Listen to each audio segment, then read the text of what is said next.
Namaste to one and all. I welcome you to yet another episode of Śabda-yoga. In this episode, in this video, we will be analyzing the word Drashta. We will be looking into the etymological derivation, the lexical occurrences, if any, and also the textual references with regard to the word Drashta in three primary yoga texts: Yogasūtra, Bhagavad-gītā and Haṭha-yoga-pradīpikā. Now let's get into the etymological derivation of the term Drashta. As you could see, the term Drashta takes its form by the addition of the suffix trich to the root drish. So drish is the root and trich is the suffix. When these two are added, the form that we get is Drashta. So the meaning of the root drish is prekshana. Drishir prekshane, which means to see. So the root meaning is to see. And then what is the meaning that the suffix trich brings in? Karta, doership. So doership is the meaning that is brought forth by the suffix. And this suffix is added as per the grammatical rule nul trichau, which indicates the doership. And so based on this etymology, we see the derivative statement as pashyati iti drashta. The one who sees means the doer of the act of seeing. So the seer or the one who sees. That is the meaning that we get from the etymological sources. And when we come to lexicon, especially, there is no reference to the word Drashta in Amarakosha. No entry in Amarakosha is found with regard to Drashta. Then we move on to textual occurrences. Now first we will take up the Yogasūtra. In the Yogasūtra, this word appears 4 times, and let's see them one by one, in which context they appear. Tada drashtuhu swarupe avasthanam. The very third sutra of the text itself has the word Drashta. Drashtuhu swarupe avasthanam. So when in the tada, when in the state of yoga, when there is chittavritti nirodha, then what happens is the consciousness or the Drashta is established in his true pure nature, in his conscious nature. So the very outcome of yoga is derived through the term Drashta. So the Drashta, where he gets established in his pure conscious nature, being undeflected, undistracted, when the mind has been restrained and the activities of the mind have ceased by the practice of yoga. So that's the very first, very early reference to the word Drashta in the Yogasūtra. Then later in the second chapter, we find a reference Drashṭra drishyayoho sanyogo heya hetuhu. So while discussing the Chaturvyuha in Yogasūtra, Chaturvyuha is a very core teaching, the fourfold approach of yoga. So where heyam, heya hetu, hanam, hanopayaha. So these 4 aspects are discussed. Heyam means that which is to be overcome, which is suffering. Heyam dukkam. And then heya hetuhu. What is the cause of suffering? In defining the cause of suffering, which is very critical and very crucial to yoga, you find the usage Drashta here. Drashtra drishyayoho sanyogaha. So the conjunction of the Drashta and Drishyam is the cause of suffering. Heyam or dukkham or suffering is caused when the seer and the prakriti or the matter, they get conjoined. So the non-identification of the difference between what is consciousness and what is matter, the inability to discriminate or differentiate between the consciousness and matter, that is because of the proximity, sanyoga, and that is the cause of suffering. When there is lack of identification, lack of discrimination between who is the consciousness or what is the consciousness and where it is reflected upon. When that distinction is lost, then all the sufferings that are there, that are connected to the matter, the body, mind, senses, are superimposed on the consciousness, and that is when dukkha, that is how dukkha is caused. So in that context, consciousness, though it is pure, because of the non-identification of difference between the consciousness and the matter, which constitutes of the mind, body, and the senses, and also the object outside. So that non-distinction between that consciousness and the matter is the cause of suffering. In defining this very critical aspect of Chaturvyuha, you find the usage of the word Drashta. Then we move to the third occurrence. This is also very important, where the very term Drashta is defined. In the second pada, Drashta Drishimatraha Shuddhaha api Pratyayānupashyaha. It's a very important sutra to understand the nature of Drashta. Who is Drashta? What constitutes Drashta? Drishimatraha is pure consciousness. Drashta Drishimatraha is pure awareness. So nothing else is associated with it. So Drishimatra, only the state of awareness. Drishimatra, only awareness. So that is Drashta. Shuddhaha means he doesn't undergo, or that consciousness or that awareness does not undergo any changes, unlike the Drishyam, or unlike the world or the realm of matter, which is of constant change. So that is, so Shuddha is pure, unchanging awareness, but Pratyayānupashyaha, it is as if he is seeing the activities of the mind. So Pratyaya is the vrittis or the activity of the mind. Anupashyaha, it is as if he is following or seeing the activities of the mind. So the awareness, so Drashta is pure awareness, only awareness, and it is pure in the sense that it doesn't undergo any change,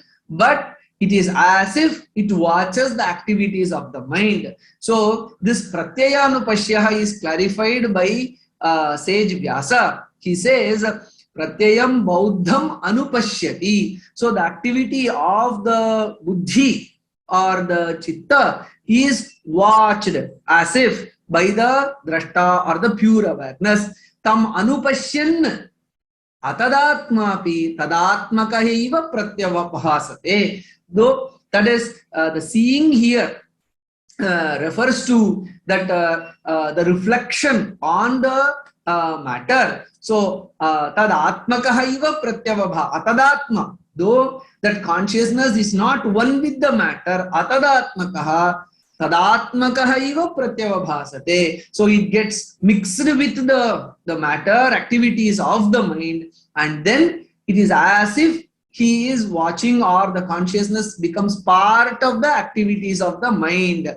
Tatha choktam aparinaminihi bhoktru shaktihi. So the bhokta or the experiencer or the awareness is aparinamini. There is no parinama whatsoever. There is no change. There is no seeing as such. So the word Drashta itself is used, but Drashta in reality is an aparinamini shaktihi, is just an awareness, and apratisankrama, it does not move also. And parinamini arthe pratisankranta iva. So it is as if it has moved into, or as if it has gone into, or as if it has been infused into the ever-changing matter. Parinamini arthe tadvrittim anupatati. So that is why it is as if we feel that the awareness changes according to the activities of the mind. Now I am aware of this, now I am aware of that. So it is the matter which changes, but the consciousness is merely reflected in it.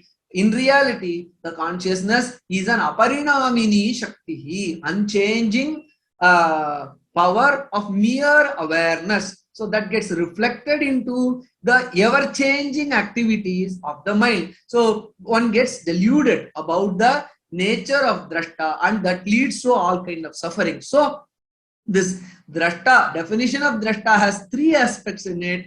Drishimatraha, only awareness, Shuddhaha, pure, unchanging. Number 3, Pratyayānupashyaha. It is as if this consciousness is watching, has got infused into the activities of the mind. So 3 ways in which Drashta could be understood. So these 3 aspects, the three characters have been presented in Sutra 3. Then the 3rd reference, then we go to the 4th reference. The 4th reference we find is in the 4th chapter, Drashtridrishyoparaktam Chittam Sarvartham. So the unique nature of the mind is brought out in the sutra. It presents the cause of the Buddhists mistaking the mind as the consciousness. Because in the chitta, the reflection of both the consciousness, Drashta, and also the objects of the world, Drishya, both of them they land. So this can be understood. So that is on chitta, both these come and land. So this can be understood by keen observation.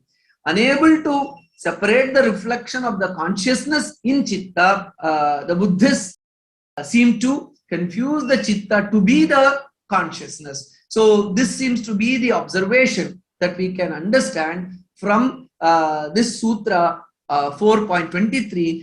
Then we move into the references of the word Drashṭā in Bhagavad-gītā. There are 2 expressions, Drashṭā and Upadrashṭā, in the Bhagavad-gītā. So in the 14th chapter, on the Triguna chapter, we see Nanyam Gunebhyah Kartaram Yada Drashṭā Anupashyati Gunebhyascha Param Vetti Madbhavam Sodhigacchati. So here in this verse, we can see the word Drashṭā is being used, but the meaning of the word Drashṭā here is a keen observer or a scholar. Now, what is the context here?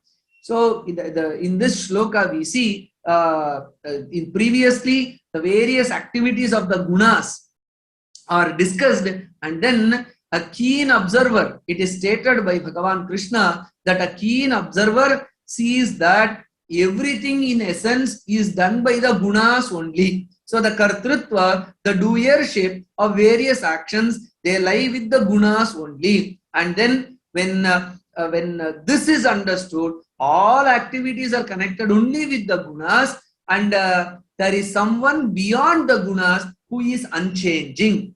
So gunebhyascha param vetti, and finally such a person, the keen observer. So here Drashta is not consciousness, a keen observer who watches the activities, who analyzes the activities of the world and understands that it is the gunas, it is the workings of the gunas only, and beyond the gunas there exists a higher pure conscious entity, and a person reaches that by keen observation. So drashtritva is a guna here, means drashtritva is an attribute. The nature of keen observation is needed to watch the activities, watch the nature of gunas and transcend the gunas. In that sense, Acharya Shankara also says that Drashta in this verse is a vidwan. So that is the commentary he gives. Drashta is a vidwan, a scholar who knows, and also an observer. It is not the consciousness here which is indicated by the word Drashta. So the general sense of the word Drashta is used here, the seer, the two, a keen observer. So that is the meaning we see for the word Drashta in the 14th chapter, 19th verse of Bhagavad-gītā. The second reference to the word Drashta is in the 13th chapter, where we see Upadrashtānumantāca Bharta Bhokta Maheshwaraha. See, previously the word Drashta was directly used. So it was given, though it is in a later chapter, the direct reference to the word Drashta is there. So we discussed the 14th chapter reference previously. Now we find a related usage, Upadrashta. What is Upadrashta? Upadrashtānumantāca Bharta Bhokta Maheshwaraha Paramatneti Chapyuktaha Paramatneti Chapyuktaha Dehesmin Purushah Paraha. So Upadrashta, Anumanta, Bharta, Bhokta, Maheshwaraha, Paramatma, Paraha Purushaha, all these are the expressions of the Paramatman, the pure consciousness only. So, Upadrashta is an expression to indicate the pure supreme consciousness. So, which is closer to what the Drashta of the Yogasūtra. So, Acharya Shankara Bhagavat-pada here explains the word Upadrashta as follows: Samipasthaha sanna swayam avyaprataha. So, being in close proximity, the consciousness which is in the close proximity to the world around, he observes and does not get involved in the action. Just like Vyasacharya says that aparinamini bhoktru shakti. So it doesn't change in itself, but it is reflected in the activity. So as such, Upadrashta means remains in the close proximity of the matter, but it does not get involved in the activities of the matter as such. So the closeness or the proximity is what is expressed by the word Upa. So Upadrashta, this Upadrashta of Gita is comparable to the Drashta of the Yogasūtras. So, and when we move to the third text, Haṭha-yoga-pradīpikā, this expression or any associated expression, Drashta, Upadrashta, are not found in this text. So, just to summarize what we just now saw, so we saw in the 4 occurrences of the word Drashta in Yogasūtra, the outcome of yoga itself is in terms of Drashta, Drashtuhu Swarupe Avasthanam.